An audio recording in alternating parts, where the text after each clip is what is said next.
Si tú no crees en tu creatividad, si tú no crees en tu inventiva, ese es uno de los temas fuertes que, pues al final, ¿por qué voy a esperar que alguien más lo crea, no? Al año ya estaba tirando la toalla. Y yo reclamé que porque me habían dado ese consejo de que era un buen negocio. ¿Y sabes qué me contestaron? ¿Qué fue lo más que te costó superar en tu camino como emprendedor? Confiar en mí. Cuando les han tocado enfrentarse a la discriminación directamente, ¿cómo reaccionan? Chicos de talla estándar, nada más hacen como su mano de esta forma y ven hacia abajo.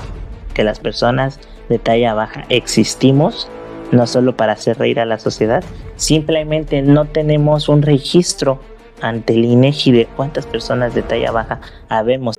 ¿Qué tal, amigos, amigas? ¿Cómo están? Pues estamos en un programa más de Entre Líderes y Risas, aquí con un amigo abogado, el licenciado Enrique Alcázar Córdoba. Muchas gracias por venir, licenciado.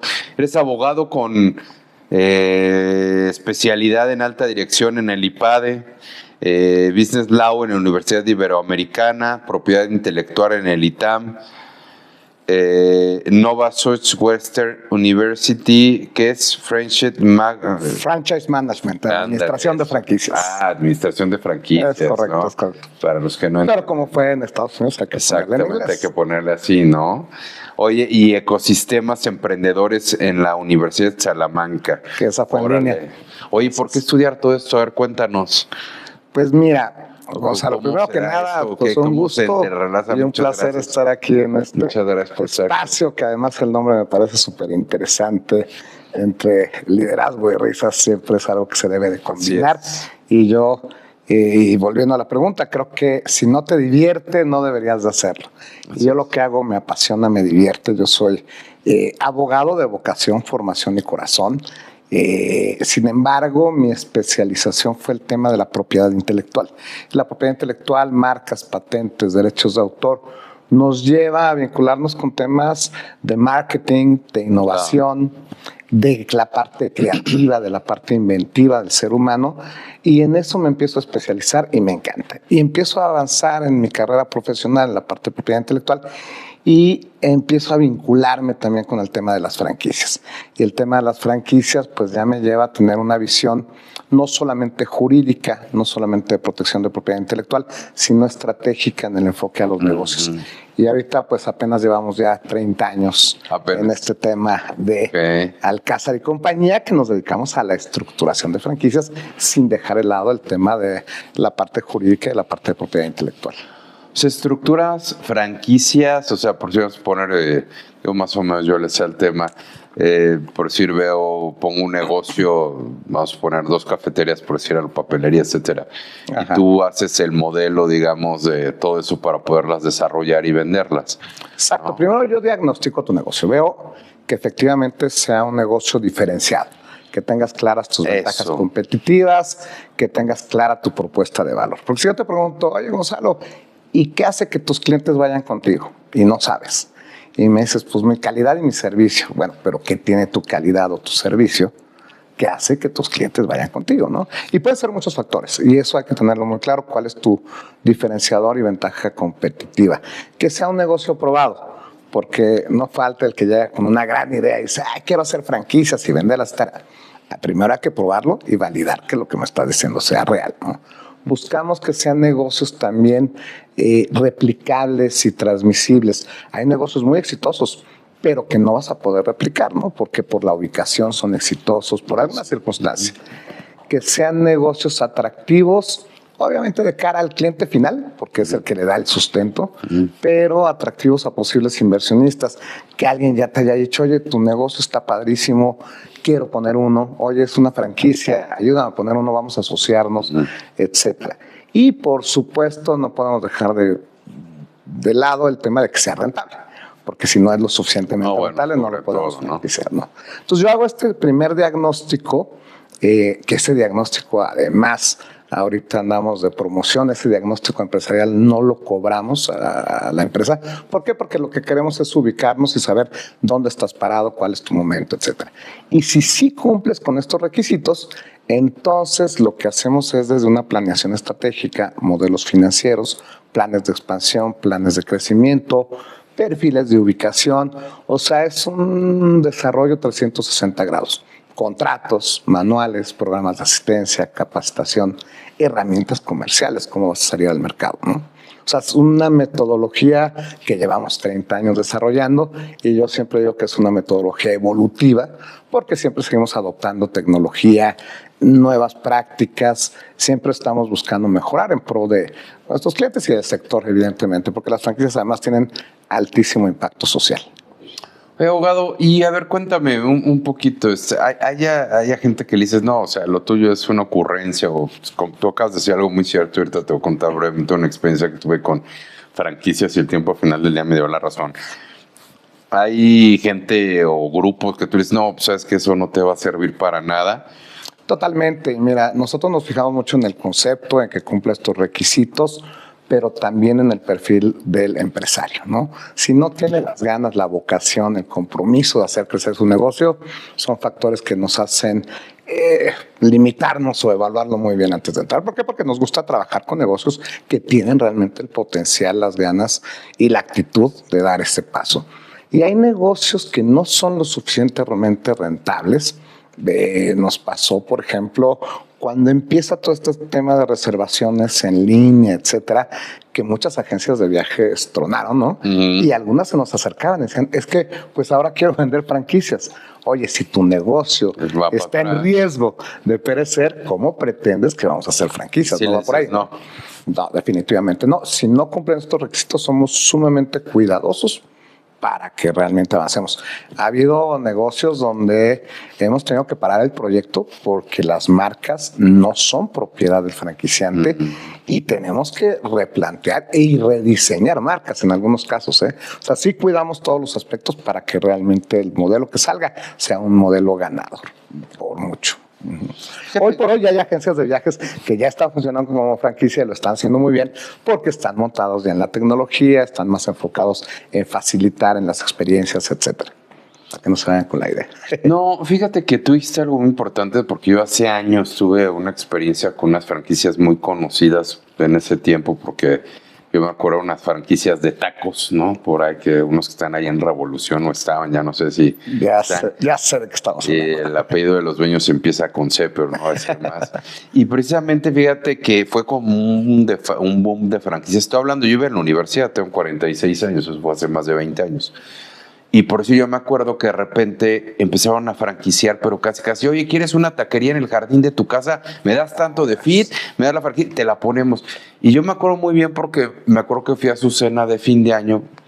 Fue en un restaurante aquí, por cierto, en Polanco, y estaban celebrando como un buen platillo. Abrimos nuestra franquicia número 90, ¿no? En todo el país y ya estaban en otros países. No sé qué.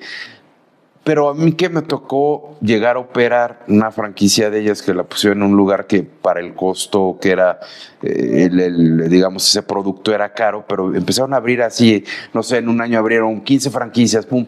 Y de repente cuando vi que empezaron a operar, para empezar la franquicia que me tocó operar de manera directa, dije, pues no es ni el mercado, ni es a dónde va dirigida una franquicia. ¿Y qué crees? Y pues, a los pocos meses empezaron, así como anunciaron en diciembre que habían abierto 90, empezaron a cerrar 1, 2, 3, 4, inclusive pues esta de aquí, bueno, esa plaza ya ni existe, ¿no? Pero además esta nunca fue un éxito. Porque empezaron a abrir indiscriminadamente, la verdad para mi gusto, o sea, yo estudié, yo soy de vocación, soy licenciado en administración de empresas, entonces conocía muy bien el tema, ¿no? Entonces dije, no, pues esto para empezar, vendieron una franquicia al que se la vendieron, ¿no? Como un negocio que pues de entrada iba para abajo, porque esta ni siquiera es una zona para eso, y empezaron a vender de manera indiscriminada franquicias y luego se empezaron a cerrar precisamente por lo que decías, porque ya como tenían su esquema desarrollado de franquicias, de repente pues a quien sea, ¿no? Casi quiero poner en el jardín de mi casa, ok, ponla. Y de verdad, y al rato cerraron, ahorita creo, y al pasar de los años, yo veía cómo cerraron una, otras más, no sé si siga estando ahí en la colonia Guadalupe y en esta franquicia, porque tiene mucho tiempo que no paso por ahí, pero cerraron muchísimas, ¿no? Entonces dije, yo ya viéndolo en un tema de negocio, dije, pues qué irresponsable franquicia que hace que una persona en ese tiempo, me acuerdo que costaba, ahorita en ese tiempo costaba $1,200,000 con todo y Imagínate, ¿no? La Y en ese tiempo y con todo y el franquiciata, la cuota de franquicia, etcétera, etcétera, ¿no? Y pues ellos además te vendían, ¿no? Y negocio redondo, te vendían las salsas, las tortillas, etcétera, etcétera, etcétera, ¿no? Y el feed de 5% mensual, una cosa así. Pero al final del día yo dije, pues qué responsabilidad, porque la franquicia la gente la compra cuando a lo mejor no es docta en negocios, ¿no? Y dice, oye, pues se ve bien, ¿no? Por decir, y fíjate que también tuve una experiencia, ¿eh? Yo tenía unos locales en Cuernavaca y en ese tiempo estaban unas que son de unos biscuits, ¿no? Que no decía el nombre. Y fíjate que sí llegabas con ellos y te decían, no, a ver, nosotros te decimos dónde tienes que comprar o rentar el local. Las tenemos bien zonificadas y no le soltaban la franquicia a nadie y son muy caras, por cierto. O sea, no, ahí nos interesa. Yo me acuerdo que en ese tiempo teníamos unos locales en Cuernavaca que dijeron, no, ahí no, y era buena zona, una de las mejores ahí de Monterrey. Decía, no, ahí no tenemos proyectado ponerla. Y no, y oye, pero te lo puedo pagar. No se puede. Fíjate qué interesante los dos perfiles tan diferentes de franquiciantes. Sí. Y eso es lo que nosotros le planteamos cuando alguien, porque tenemos también un área de vinculación entre marcas e inversionistas, esta parte de comercialización, y alguien nos pregunta por una marca o una franquicia, lo primero es cuestionar dónde gana el franquiciante. Y si el franquiciante lo que pretende es abrir muchísimas unidades, pero no está preocupado ni interesado de cómo te va a ir, pues lo más probable es que no va a ser un buen franquiciante, no te va a dar soporte, no te va a dar asistencia y cada vez menos, pero desafortunadamente vimos algunos casos así. Tenemos aquí a una gran invitada, una amiga, Miroslava Magaña. Ella es empresaria y conferencista. Miroslava, muchas gracias por estar aquí con nosotros en este programa. Le vamos a estar haciendo preguntas muy, muy interesantes y pues, bueno, bienvenida, Miroslava. ¿Cómo estás? Antes que nada, muchas gracias, Gonzalo, por invitarme. La verdad es encantada de estar aquí en Líderes. La gorra, gracias también, me encantó. Queda con el outfit. Así es correcto, ¿Cómo estás? Oye, y pues cuéntanos un poco, ¿quién es Miroslava? Miroslava, ¿quién es? Bueno, es una mujer que, Ciudad de México, empezó pues un tema de emprendimiento a los 17 años, empezamos ahí con el tema del deporte, y siempre he sido pues como muy luchadora, muy, muy soñadora, y eso me ha llevado pues a hoy tener pues diferentes líneas de negocio, de emprendimiento y sobre todo pues una mujer muy, muy hecha para adelante. Empoderada y activa. Algo así. No, sí. Oye, me contabas que tenías negocios de transporte y reciclaje industrial. ¿Cómo nace todo esto? ¿Hace cuánto empezaste con todo con estos temas? Con el tema del transporte empecé hace 16 años. Fue un proyecto, la verdad es que estaba súper joven y quería un proyecto, un negocio donde pues muy soñador, ¿no? O sea, tú le preguntas a un chavo de 21, 22 años qué quieres hacer y es pues un negocio donde funcione todo, donde no tenga que invertir todo mi tiempo y pues gane dinero.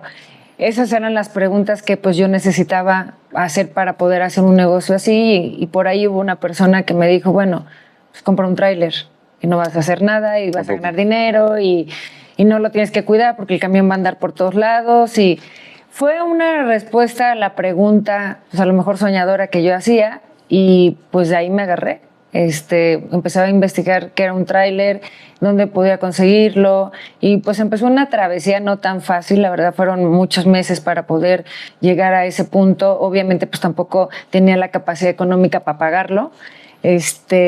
Pero encontré una persona que tenía camiones parados porque le había ido mal en ese negocio y pues mi primer camión lo compré en pagos con muchos problemas, pero yo buscaba la línea de que voy a ganar mucho dinero y va a ser fácil el tema, ¿no? Y así inició el tema del transporte. Ok, entonces tienes trailers. Ok, ¿y sí fue fácil o no? Porque fíjate que tengo un tío que se metió en ese tema hace años, hermano de mi papá, y precisamente yo me acuerdo que estaba muy chico y pues teníamos varios trailers, bueno, él, ¿no? Y me acuerdo que se le volteaban y era un problema con los choferes y todo este tipo de cosas, ¿no? Sí, no es un negocio fácil. más sin embargo es una necesidad primaria para muchos sectores, en el cual nos permite pues tener un poco de demanda y que sea continuo, ¿no? El tema de los choferes es un caso pues muy complicado, porque al final del día el operador es el segundo motor del camión. Y tú podrás tener el camión y podrás tener los clientes, pero si no tienes el operador, pues de nada sirve. Entonces sí tienes que llevar una relación muy apegada al operador y pues llevar pues templanza, ¿no? Porque pues te puedes desquiciar en cualquier segundo, pero pues también puedes perder en cualquier segundo. Entonces tienes que tener como pues sangre y también llevar un camino recorrido pues en el factor humano junto con ellos, ¿no? Porque si te vuelves loca, pierdes. Oye, y en este mismo orden de ideas, ¿qué fue lo más difícil de emprender como mujer un negocio que, pues bueno, pues tú sabes, tratas con muchos hombres? Digo, ya ahorita, pues inclusive, pues hay muchas mujeres, inclusive que, bueno, a los trailers pues se le llaman de quinta rueda, ¿no? Como le dicen, ¿no? Y pues ya es diferente, ¿no? Pero pues tú empezaste hace 17 años, me comentas, y en esa época, pues preponderantemente era un negocio dominado por los hombres, ¿no? O sea, exacto, choferes, dueños de trailers, etcétera, etcétera. ¿Fue fácil para ti entrar en este negocio o cómo fue? Cuéntame. De inicio no fue fácil porque primero tienes que conocer el camión, ¿no? Y tienes que ¿Sabes manejar tú los trailers? Sí, se maneja. Bueno, que ahorita ya es muy fácil. Antes no era tan fácil porque inclusive que manejaron hace poco ya todo lo traen eléctrico y está... Pero sí, mira, recuerda que a los hombres o a los operadores dicen Kingware, ¿no? Grande. Entre más grande el camión, pues más poder y pues... Difiero porque al final del día puedes agarrar un tráiler eléctrico automático que parece una camionetota, pero es un tráiler y es más cómodo, pero tú le das un camión de esos a un operador de toda la vida, dicen, no, espérame, quiero el camión grandote, con cabina y sí. Entonces es más como cultura, ¿no? Pero lo más difícil de arrancar ese negocio fue conocer pues qué era realmente el trabajo, qué era la distancia, qué eran los kilómetros, cómo calcular el diésel, los rendimientos, cuánto vale una refacción, cómo se puede descomponer un camión, cómo arreglar un camión, cuál es el mantenimiento adecuado, entender el lenguaje del mecánico, entender el lenguaje de los operadores, porque todo es dinero, ¿no? Sí, bueno, suele ser, sí, ¿no? Entonces eso es lo más complicado, y yo creo que es como el acordeón que tienes que tener siempre, ¿no? Ok, Miroslava. ¿Entonces fue fácil o no entrar en el mundo? No, la verdad es que yo al año ya estaba tirando la toalla y yo reclamé que porque me habían dado ese consejo de que era un buen negocio. ¿Y sabes qué me contestaron? Te dimos el consejo porque pensamos que no lo ibas a hacer, entonces pues no te creímos. Pero yo sí me la creí. Y al final, en el sector que acabas de decir que tema hombre, el que fueses mujer, pues nadie te pelaba, nadie te creía. Entonces te dejan como que avanzar sin que te... Porque en todos los negocios hay competencia, ¿no? Claro. Cuando eres competencia, y cuando no eres competencia, pues te dejan hacer o caminar sin tanto ponerte el pie. Entonces, para mí los primeros 3 años fue un poco fácil porque preguntaba y todo el mundo me decía así, así, así. Entonces no había como ni la competencia, ni la envidia, ni el, ¿sabes? Sino lo difícil era pues hacer las cosas junto con el operador o los pagos. Pero al final del día, pues caminamos esos 3 años, el primero mal, el segundo también mal, y el tercero como que empecé a ver como que las mieles de qué era el transporte, qué era ganar, ¿no? Y empezaba a ver números en mi cuenta y no pérdidas. Pues muchas gracias, ingeniero, por estar aquí con nosotros. Pues él es emprendedor y además, pues aquí trasciende en la innovación social. Él nos va a estar compartiendo de todo esto, nos va a decir todas las empresas que ha formado, el cómo pues va avanzado en estos rubros y cómo impacta sobre todo a la sociedad, ¿no? Ingeniero, pues cuéntanos un poco de tu trayectoria, de lo que estás haciendo, ¿no? Sí, pues bueno, me dedico a varios giros. Desde hace 18 años yo estudié en el Politécnico en UPIXA, que de hecho acabo de ir hace poquito a una expo de carros porque soy amante de los vehículos clásicos. Y fíjate que me dedico En aquel entonces iniciamos con productos, suplementos alimenticios que incubamos en el Politécnico, y de ahí empezamos poco a poco a crecer. Pero yo inicié desde la nada, inicié en un cuartito en una vecindad de la delegación de Iztacalco. En aquel entonces me dedicaba a cantar en los camiones, a capela, porque no sabía tocar la guitarra. Y de ahí, pues, en la incubadora del Politécnico nos ayudaron a hacer etiquetas, códigos de barra, tablas nutrimentales. Y poco a poco empezamos ahí a crecer algo que inició con postres. Empezó a crecer a niveles que nosotros no esperábamos. Y esa fue la primera empresa que formamos. Hoy en día tenemos 35,000 distribuidores en México. Tenemos más de 350 sedes y tenemos ya presencia en 6 países. Hace 1 año y medio sacamos nuestras farmacias politécnicas. Actualmente tenemos 60 y tantas farmacias, 20 y tantas por inaugurar, y siempre me ha caracterizado que todo lo que hacemos es totalmente disruptivo. Son negocios que incluso no lo hay. Por ejemplo, hace rato estábamos platicando de Shaman, la inmobiliaria. Hace 10 años presenté al G20 porque represento a México en el G20 y en las Naciones Unidas. Presentamos en China lo que es un generador de energía que funciona por medio de hidrógeno. Es decir, que por medio de hidrógeno generamos electricidad, agua y gas. Y hoy en día presentamos ya lo que es Shaman, que Shaman es un proyecto inmobiliario en el cual son casas sustentables y son casas armables que generan su propia energía, agua, electricidad, gas. Y entonces ahorita traemos un plan padrísimo y un esquema de compensaciones. Sería la casa más económica que hay en México. ¿Qué es más económica? 260,000 pesos adquieres la casa en enganche y renta congelada de 2,800 pesos mensuales a 20 años. Oye, está excelente. Pero no solamente acaba ahí, porque una parte de esa renta y una parte del mantenimiento que pagas del santuario, le llamamos santuario Shaman, porque todo el tema es holístico. En Corea crearon un modelo financiero muy interesante porque se dieron cuenta que hay cosas que tú compras que con el tiempo se devalúan, por ejemplo los carros. Entonces en Corea crearon un pequeño modelito en el cual en vez de que tu carro se vuelva un pasivo, que se vuelva un activo a mediano o largo plazo. ¿Qué hicimos con Shaman? Que agarramos un poquito de la renta que pagas mensual y del mantenimiento y creamos un fondo, como si fuera un fondo de ahorro. Entonces, en 20 años, ese capital se va a ir reinvirtiendo y en 20 años yo te regreso más de 4 millones de pesos. Entonces, es algo muy, muy interesante que lo vuelve un activo bastante atractivo.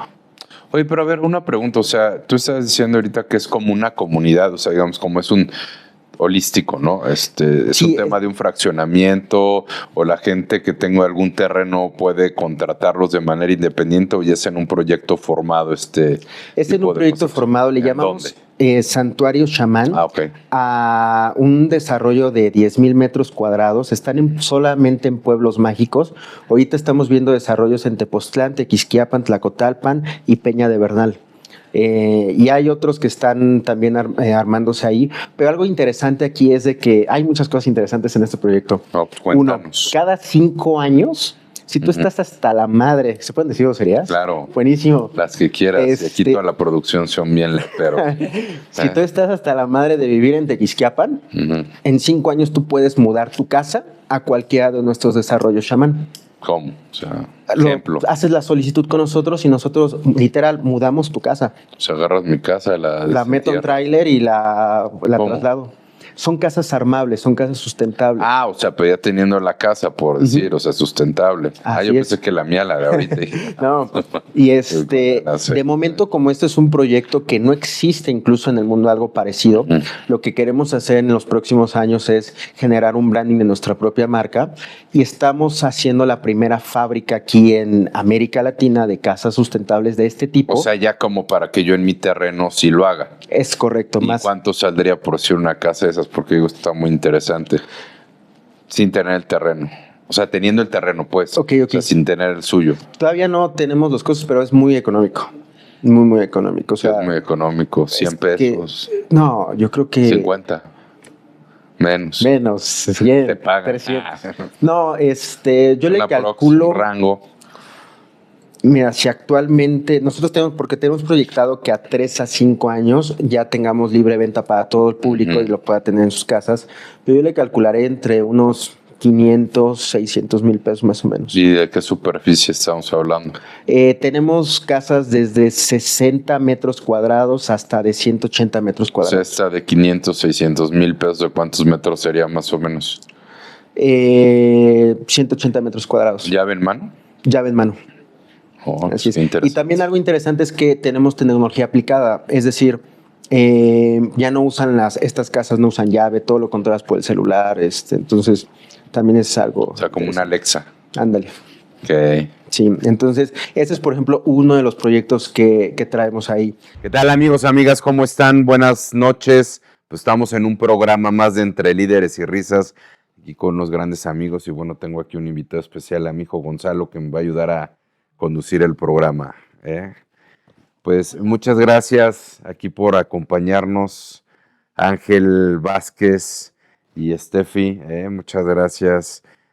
Ángel es estudiante de licenciatura en turismo en la Universidad Nacional Rosario Castellanos y auditor externo. Me estás comentando ahorita que también trabajas con nuestra amiga, la diputada Diana Sánchez, pero pues bueno, ahorita nos vas a estar diciendo exactamente qué es lo que hacemos, pues de eso se trata el programa.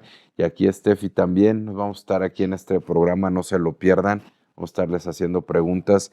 Pues bueno, yo les preguntaría a ustedes, ¿cuál fue el momento clave que los motivó a convertirse en defensores de la inclusión y la accesibilidad de lo que estamos platicando un poquito? Si lo pueden explicar a nuestro público, a qué se dedican, por qué se subieron a este tren de la lucha, de la inclusión, de lo que estábamos hablando. ¿No? Esto viene derivado de un programa que tuvimos con la diputada Sánchez Barrios. Estábamos hablando de temas de inclusión muy importantes, sobre todo para la accesibilidad y la movilidad aquí en la Ciudad de México y posteriormente, pues evidentemente en todo el país, pero pues que desde el Congreso local faltan iniciativas, faltan leyes precisamente que sean más incluyentes. Por favor, nos pueden decir. Claro que sí, que bueno, como bien me presentaste, muchas gracias. Sí, soy estudiante de la licenciatura de Turismo por la Universidad Rosario Castellanos. Suena un tanto extraño ser de turismo y defensor por los derechos humanos, ¿no? Porque muchos dicen el turismo no tiene nada que ver con las leyes, al contrario. Creo que todo emana de algo. Y bueno, mi lucha empezó desde los 14 años, ya que toda la primaria, parte de la secundaria, que fue donde recibí mucho acoso escolar por parte de compañeros y por parte de hasta docentes. Docentes también. Sí, desde el que te pasaban las compañeras a sapear en la primaria, hasta que si tú tratabas de defenderte, no por tener alguna discapacidad te eximía de la culpa que por defensa propia tú pudieras tener, ¿no? Sí, digamos, era mucho bullying. Digo. Sí, era tanto por parte de los compañeros como de directivos y de maestros, bullying en general, o sea. Hasta los maestros. Hasta los maestros. Son los que deben de poner orden. Exactamente, okay. Creo que, y más en esta parte del crecimiento de la niñez, que es cuando saltas de sexto de primaria a la secundaria, es cuando más deben de estar ahí presentes los maestros, la familia ni se diga, pero creo que es tema más atrás que viene de los compañeros, y ese es mi principal motivo. Yo ingreso a una fundación que se llama Fundación de la Gente Pequeña de México, AC. Esta fundación se acerca a mí en el año del 2007 con el fundador, Javier Estrada, el abuelo, en paz descanse, se acerca a mi familia, pues a comentarles que existían esta fundación, que ayudaba tanto en temas de convivencia con los compañeros, básicamente cómo llevar la vida de talla baja, para que tanto a los papás como a las mamás les expliquen cómo su hijo pues tienen que encaminarlo a una sociedad que básicamente no está adaptada a nosotros. Nosotros nos tenemos que adaptar a esta sociedad, y es por ello que después de un tiempo por ciertos motivos, no me incluyo a la fundación, no me uno, hasta que cumplo los 14 años y encuentro a una compañera de la fundación que habla directamente conmigo a invitarme a celebrar el primer Día Nacional de las Personas de Talla Baja, el 25 de octubre. Esta celebración se ha llevado año con año. Ahora ya es Día Internacional de las Personas con Talla Baja, celebrado en más de 60 países, afortunadamente en el 25 de octubre. Y esa es mi principal lucha, ver por los que vienen atrás de mí, Claro. por los que sé que están pasando por lo mismo, porque la sociedad desgraciadamente no ha cambiado en temas de educación. ¿Tú crees que ahorita no ha cambiado, no ha evolucionado esto un poco? Muy poco, Ajá. no al 100%, o sea, desde mi generación a las generaciones actuales sí puedo decir que ha habido un poco más de inclusión, pero solo por palabras, no una inclusión para la accesibilidad. De fondo. De fondo, exactamente. Ajá. Creo que hay mucho que hacer todavía, desde casita hay que empezar a inculcar pues el respeto, ¿no? A todos en general, y explicar las cosas como son. Básicamente, si ves a una persona de talla baja, pues decir exactamente qué es talla baja, no referirte a las palabras hirientes que antes les llamaban, por ejemplo, vamos a decir, ahí va el enanito. No, ahí va la persona con talla baja, y hasta ahí, o por su nombre, porque todos en esta nación tenemos un nombre y apellido. Y es por ello que mi lucha empieza desde esa edad. Actualmente estoy en el Congreso local apoyando a la diputada a crear nuevas políticas públicas en pro de las personas de talla baja y en pro también de las personas con discapacidad en general. Como no vamos a ayudar también a nuestros a compañeros con discapacidad motriz, en silla de ruedas o discapacidad visual, ¿no? Que también viven día a día una estigmatización en la sociedad. Así es. ¿Y tú, Steffi, qué nos dices al respecto? De mi lado, como mencionó Ángel, la razón principal fue el bullying. También. Sí, en la primaria y secundaria, demasiado bullying. También, por mi parte, pasé por procesos de alargamiento quirúrgico. ¿De cómo, perdón? Alargamiento quirúrgico. ¿Cómo es eso? A ver, explícanos a los que no conocemos bien el tema. Por ejemplo, O sea, pueden hacer alargamiento quirúrgico. A ver, cuéntame cómo está ese tema. como personas de talla baja, normalmente medimos de 1 metro a 1,20 m en promedio. En mi caso, me hicieron alargamiento de fémures, tibias y húmeros. Este proceso se lleva a cabo, por ejemplo, aquí está el húmero. Como el hueso no se puede estirar, lo que hacen es fracturarlo. Fracturan el hueso a la mitad, queda prácticamente bailando el hueso, ponen un aparato quirúrgico que son unos clavitos y arriba está un aparato que los une para que no se muevan. Con este aparato al lado hay una tuerquita que se le va dando vueltas y lo que hace es separar el hueso. Ya cuando llegamos a la altura deseada, por ejemplo 10 centímetros, se detiene el proceso, se cierra esa tuerquita y en ese espacio de hueso crece nuevo hueso. Ok, está muy bien, fíjate, no conocí este proceso. Precisamente, amigos y amigas, pues miren, esto es para que conozcamos este tema, ¿no? Como ya lo decía Ángel, las personas de talla baja, ¿no? Que esto a mí me pareció muy interesante la vez pasada que lo tratamos, ¿no? Porque hay que hacer una inclusión en todo este tipo de temas, ¿no? Ya que pues la sociedad tiene que ir evolucionando y aprendiendo ciertas cosas, ¿no? Estamos apoyando mucho el tema del combate a la piratería, ¿no? Okay. Estamos impulsando mucho, pues, este tema de productos que están en una zona gris, que a lo mejor son importados, que a lo mejor no son falsificados, pero que no cumplen con todos los requisitos o con toda la normativa. ¿Cómo eso? Pues lo que diríamos, producto que sea fayuca, ¿no?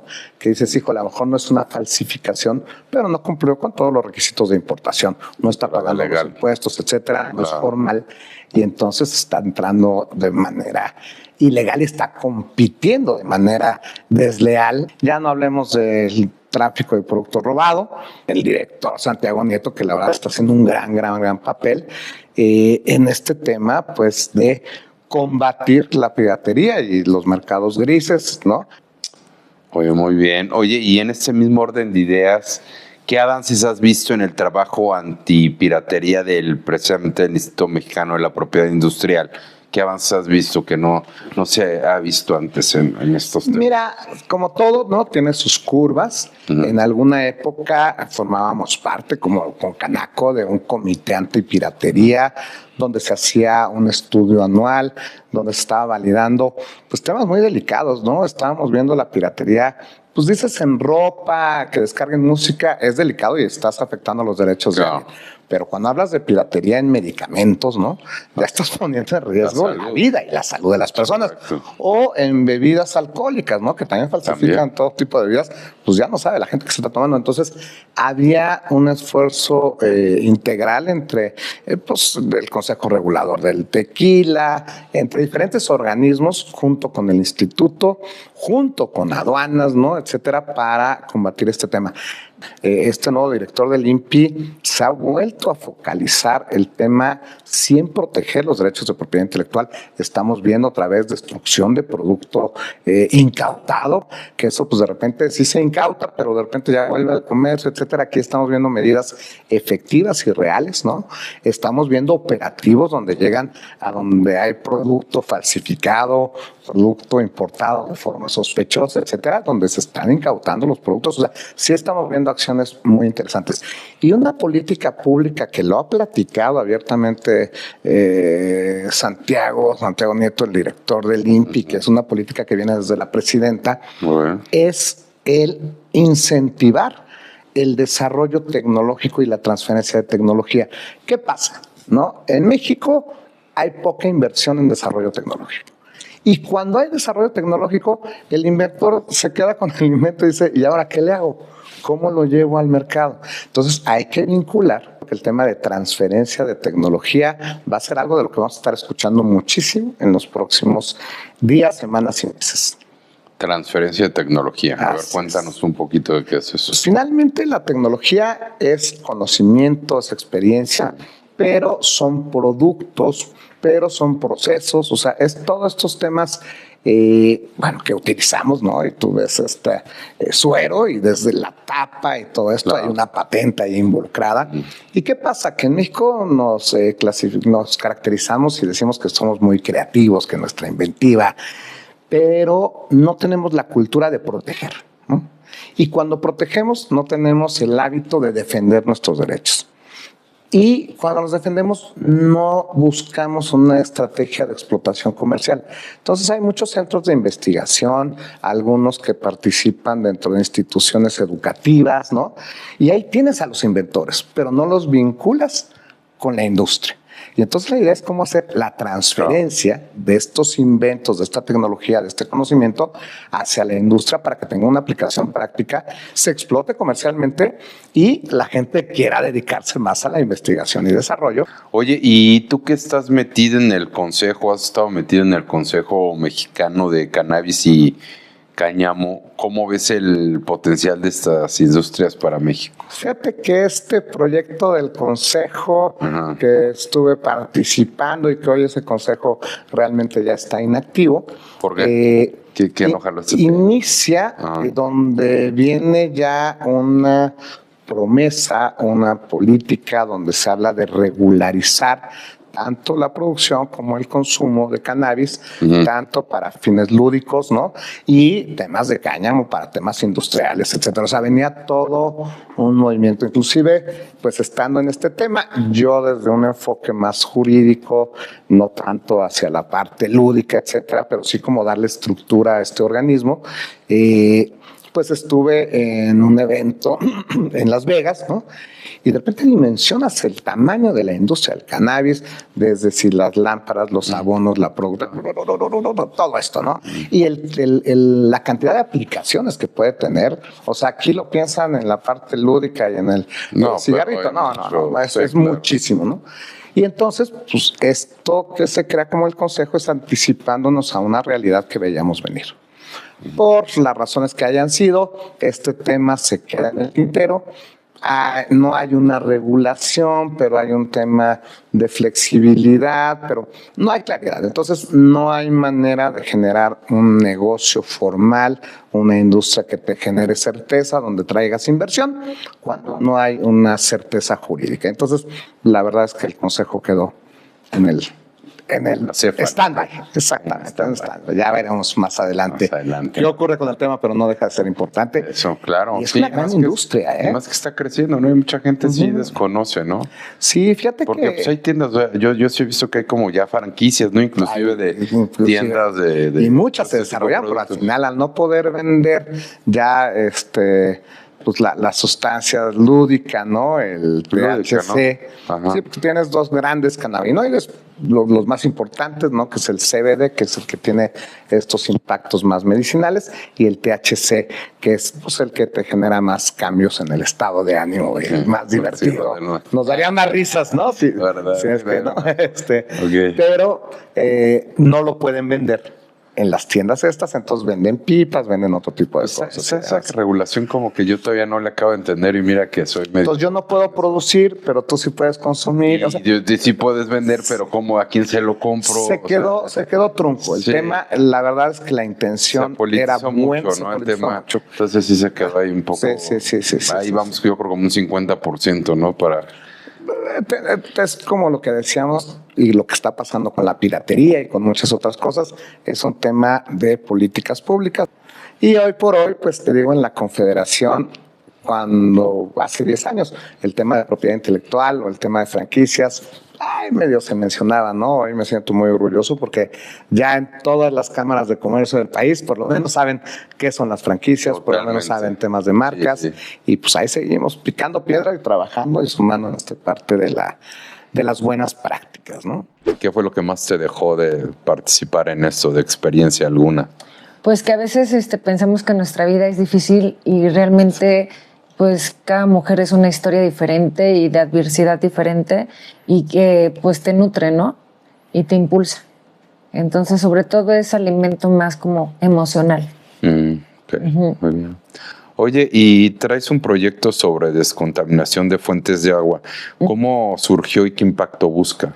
A ver, cuéntanos, se suena muy interesante. Fue una iniciativa que se lanzó en 2021. Ajá.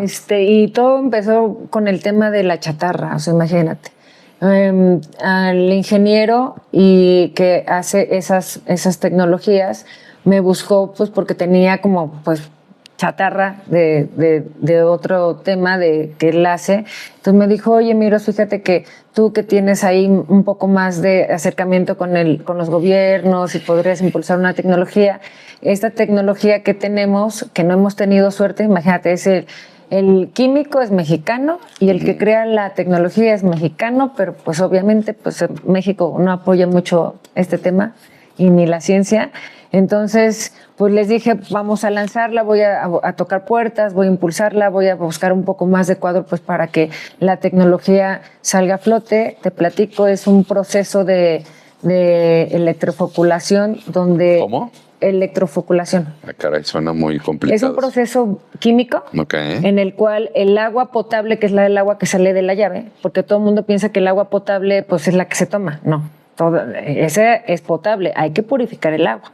Entonces, ese proceso químico acompañado de la tecnología, sacas el agua de la llave o de la pipa y el proceso consiste en drenar todos los heces, los patógenos, todo el cloro que sale de la suciedad del agua, de la llave o de la pipa, y el floculante que se le pone, que es el químico, en el proceso que dura aproximadamente como 8 horas, va drenando todo, pues para no confundirlos, toda la porquería que sale.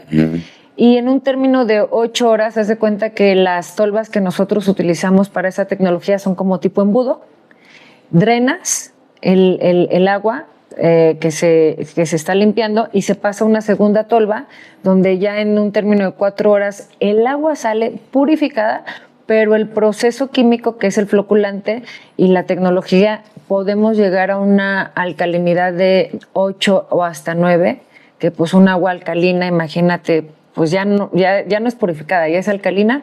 Entonces, pues el agua que se donaba en esa iniciativa, pues era un agua con un alcalinaje de 8 a 9 y se empezó a donar en colonias donde, pues, primero que nada, el sector económico es muy bajo, otra problemática que enfrentamos es que pues no había agua ni en la llave, entonces no podíamos purificar ni alcalinizar un agua de llave porque pues no había, llegaba el agua a las 3, 4 de la mañana y la gente pues llenaba pues sus tambos pues para pues el aseo, para lavar o así, ¿no? Entonces lo que hicimos fue pues rentar pipas y a cada familia le donábamos 3 garrafones, obviamente cuidando el tema pues sustentable. Pedíamos que llegaran con sus garrafones y solamente les donábamos el líquido.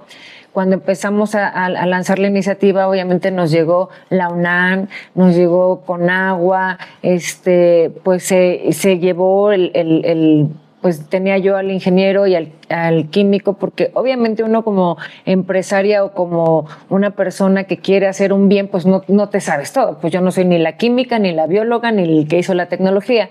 Entonces, cuando decido apoyar esta iniciativa, sí les pedí que pues estuvieran en el proceso conmigo, porque pues obviamente el dar agua pues iba a llegar la gente, ¿no? Iba a llegar pues una supervisión, una revisión, le hicieron pruebas al agua y pues realmente pues era un agua purificada, era un agua alcalina y era un agua que se extraía de la pipa. Y entonces esa es una tecnología para el agua de casa, para donarle a la gente.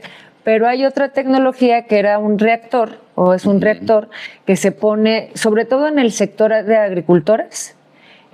Tú sabes que tuvimos muchos vetos de importar pues la verdura porque no llegaban a la calidad, pues porque el agua ya no estaba contaminada, el agua ya era aguas negras. Y esa agua negra, pues el agricultor, como no hay agua pues normal, pues riega pues su siembra con aguas negras. Y lo que hace el reactor es que en el río el agua la va pues limpiando a un punto donde puede ser agua para riego o agua para la industria. En este caso, nosotros le prestamos una tecnología antes de que la comprara el empresario en Chihuahua, en la comunidad de los menonitas, que ellos hacen quesos y lácteos. Bueno, ellos tenían un desperdicio de 60,000 litros de suero de leche, que, o sea, si tú llegas al lugar donde están como lagunas y huele como a podrido, como ya sabes. Entonces, el reactor lo que hizo fue el suero transformarlo en agua para riego. Entonces, obviamente, pues nos lo compró la iniciativa privada por necesidad. Le hemos impulsado en diferentes gobiernos pues para que la adquiera el gobierno y ayude a las comunidades, sobre todo pues porque necesitamos agua para riego que no esté contaminada y no sea aguas negras, ¿no?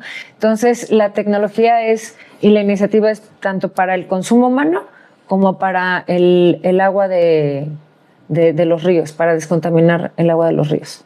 Ok, muy bien. Y los cuerpos de agua. Pues súper interesante. Ahora sí ya nos diste una cátedra. De agua, ¿verdad? Exacto. No, y es una iniciativa muy padre porque en las colonias donábamos 2,500 litros de agua semanal. Entonces, ¿tú te imaginas cuánta gente tomaba? Porque, ¿qué creen? Que sí toman agua de la llave. Por eso hay muchas enfermedades en las colonias. Sí, porque tú dijiste algo muy importante. Una cosa es que sea potable y otra cosa es que sea purificada. Son cosas distintas, porque fíjate que luego mucha gente confunde, ¿no?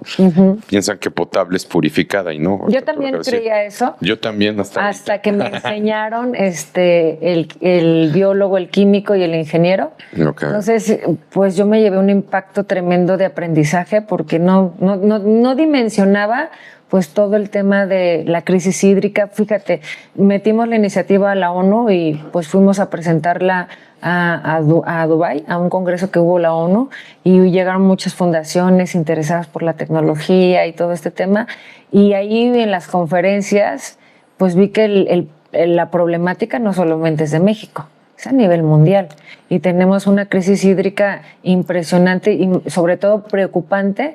Si los países y los gobiernos no toman acción, pues va a haber una guerra muy pronto por el tema del agua. Entonces es un tema, híjole, vital. Claro, por supuesto. Oye, a ver, y si pudieras resumir tu filosofía de vida en una frase, ¿cuál sería? En una frase. En una frase. Sí, tengo una que me encanta. Acá. Allá. Emprender es aprender. Amigos, amigas, regresamos aquí con el ingeniero Elian, no sé por qué me cuesta tanto trabajo decir ingeniero. Pues aquí estamos otra vez de regreso con el ingeniero y pues vamos a estar platicando estos temas, como nos dijo ya, cosas muy importantes, pero pues son 13 empresas, apenas vamos en 2, ¿no? Entonces, pues yo te preguntaría, ¿cuál ha sido el proyecto más transformador para ti a nivel humano que hayas tenido?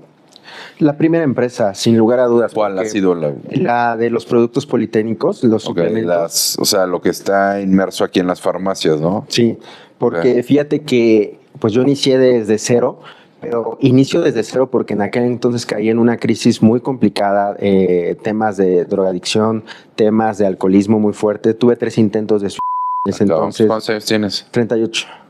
Entonces yo me salí de mi casa desde los 15 años. Ajá. Entonces, pero allí fue una etapa muy como complicada en mi vida y para mí mi terapia fue la empresa. No, yo me acuerdo que el último intento fue a que me atropellara un camión y me atropelló, me pasó encima.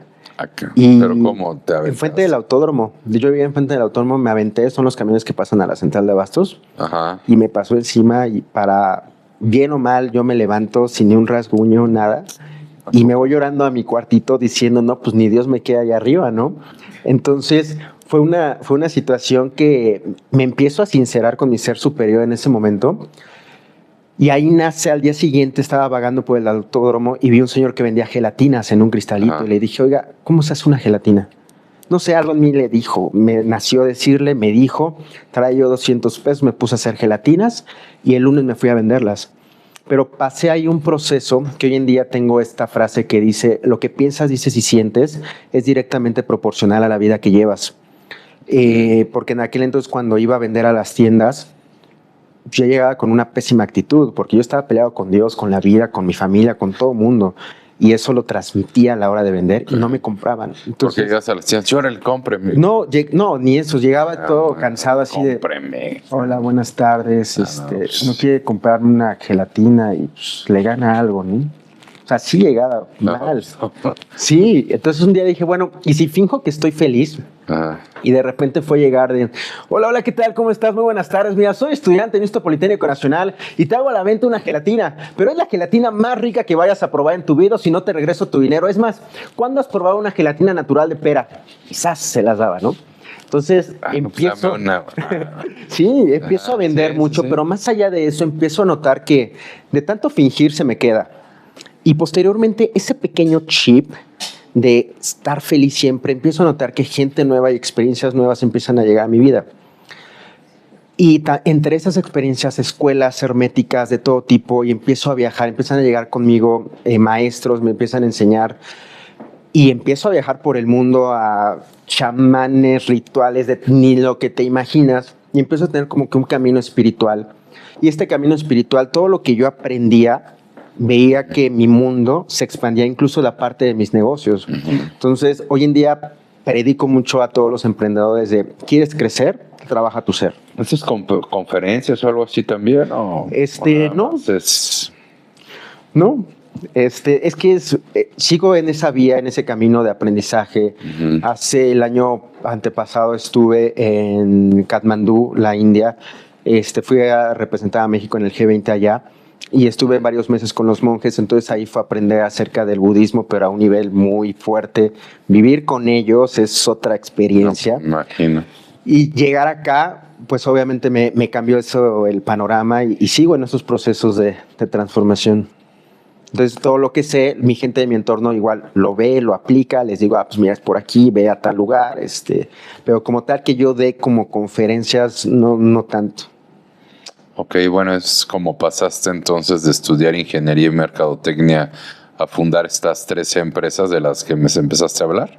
Sí, de hecho... O sea, ¿eso fue antes o después de tirarte del camión? Justo, hago la aclaración. Fíjate que ¿por qué el camión y el metro nunca?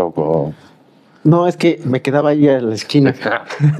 Además fácil, ¿no? El metro estaba muy lejos. Estaba muy lejos, ok. Sí, fíjate que yo la ingeniería, yo no terminé de ingeniero, sí soy licenciado en mercadotecnia, así la terminé en pandemia porque andaba medio aburrido. Ándale.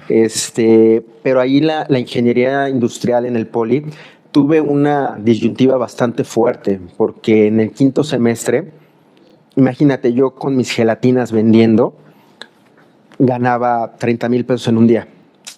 ¿A poco? Entonces, Oye, entonces sí es verdad lo que decía cierta candidata que perdió. es que ¿sabes cuál es el tema? El margen de utilidad. También ahí aprendí en el camino que si vas a iniciar un negocio, mínimo tienes que tener el 150% de utilidad.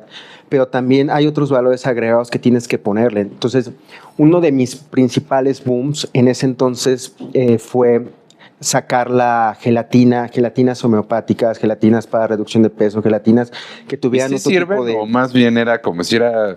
Ajá, son para bajar del peso. El que se comía gelatinas bajaba de peso. Fíjate que yo soy la única empresa porque salieron como de repente muchas. La verdad yo nunca había escuchado una gelatina para bajar de peso, ni que te vuelve...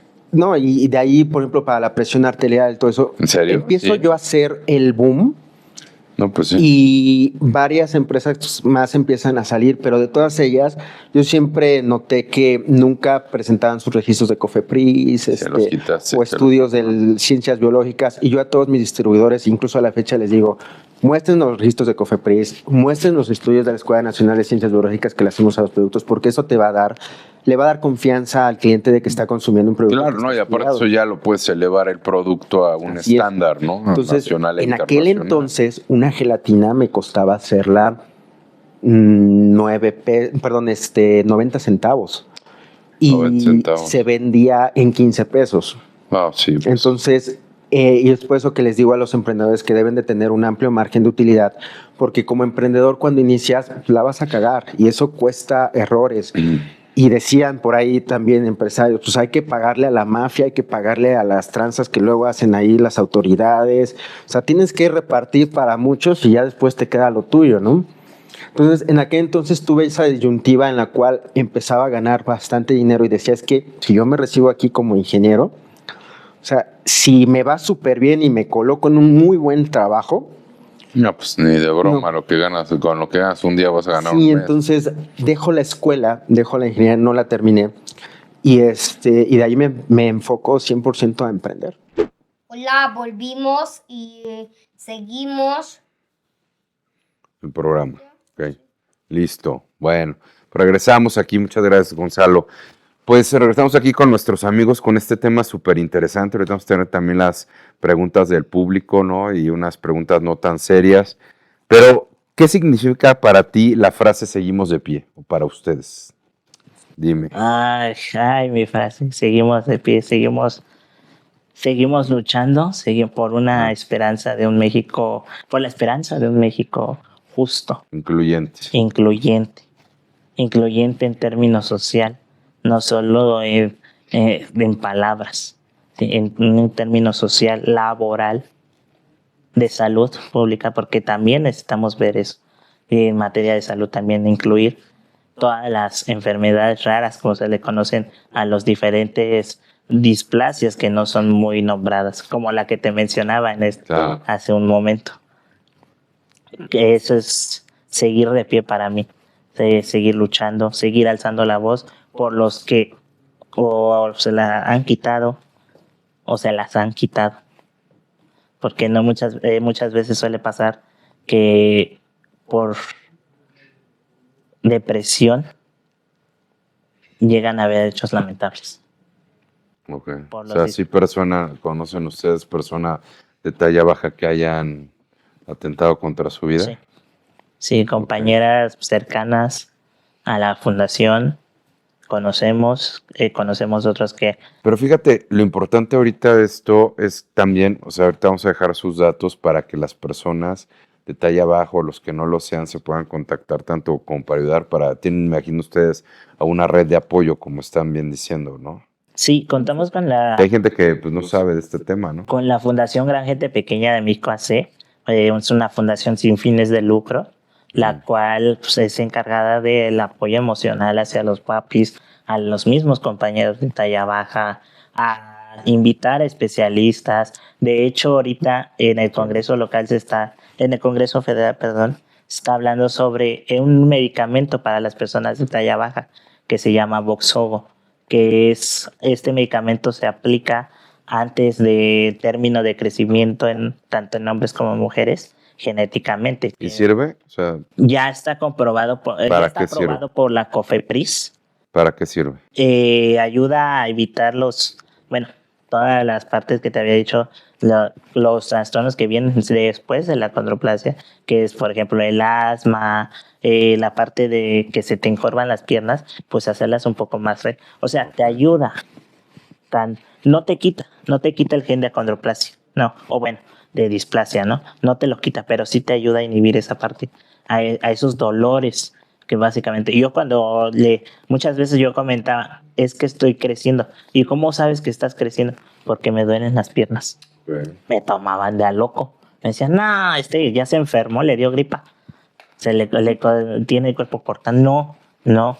Era de que sí, en efecto, estaba creciendo porque uno como talla baja siente los dolores en el cuerpo que son diferentes a una caída, que son diferentes a un simple resfriado. Y es por ello que está implementado que el sector salud implemente en su catálogo el Voxzogo. Y es que es importante porque a lo mejor, pues evidentemente, pues a lo mejor no lo sabían, ¿no? No hay política pública para que lo puedan implementar. Oye, exactamente en este mismo orden de ideas, como miembros, los dos son miembros de la Fundación Gran Gente Pequeña México. Les preguntaría, como miembros de la Fundación Gran Gente Pequeña México, ¿cuál ha sido el mayor aprendizaje que les ha dejado esta comunidad y de más o menos de cuántas personas estamos hablando en esta comunidad? Un conteo como tal en el Consejo de las Personas de Talla Baja a nivel república, desconozco si lo haya. Estoy trabajando en ello, ya que simplemente no tenemos un registro ante el INEGI de cuántas personas de talla baja habemos dentro de la Ciudad de México y en la República Mexicana tampoco. Pero no lo tenemos porque la INEGI los toma como personas, digamos, de talla estándar. Estándar, o sea, no, discapacidad. Te mete dentro de este rango de discapacitados. Bueno, pero es que fíjate que no lo desconoces, porque para mí, o sea, digo, como gente que no sabía de este tema, ¿no? Yo no lo tomaría como una discapacidad, ¿no? O sea, no sabía que se tomaba como una discapacidad. Entonces, pues a lo mejor pues, el INEGI yo creo que tampoco lo sabe, ¿no? Pues ya ahora lo saben. Entonces, por eso, pues me imagino que no hacen un énfasis en este tipo de situaciones de talla baja, ¿no? O estándar, ¿no? Exactamente, es lo que no se ha hecho. Y pues por lo mismo no sabemos el conteo exacto de cuántas personas reales hay de talla baja. Se habla de un aproximado en la Ciudad de México de 11,500, pero estos números son sacados por medios de comunicación o por un censo que se ha hecho pues contabilizando a las personas que hay dentro de la fundación, pero no como tal en gobierno, ¿no? O sea, 11,500 en la Ciudad de México, en todas las alcaldías, las 32 alcaldías. Y a nivel nacional. Se desconoce, o sea, apenas ha llegado el ¿Y de dónde sacas el número de 11,500? Es un aproximado, o sea, no hay como tal un registro. Puede ser que no tengamos... Pueden ser más, pero digamos que aquí partimos de 11,500 como base, pueden ser más. Pues aquí sale una diputación de primera minoría, ¿eh? Exactamente, porque se supone que de uno de cada 1,000 familias nace una persona con... O sea, es una estadística. Exactamente. A ver, ¿cómo sería la estadística? ¿De una de cada 1,000 familias? Ajá, nace una persona con displasia. Cada 1,000, ok. En base a eso, se tomó el nivel de poblacional que hay dentro de la Ciudad de México y es como se tiene la cifra. Ok, mira qué interesante. Pues es algo que, pues imagino que ya como haciendo estos foros y todo lo que están haciendo, ya están viendo este tema que es incluido, ¿no? Para que podamos tener una cifra, digamos, más exacta, ¿no? Ok. Oye, y te pregunto, ¿cuál ha sido la respuesta del público y de las instituciones han sido receptivos después de estar compartiendo esto, haciendo este tipo de foros? ¿Cómo ha sido este tipo de respuesta?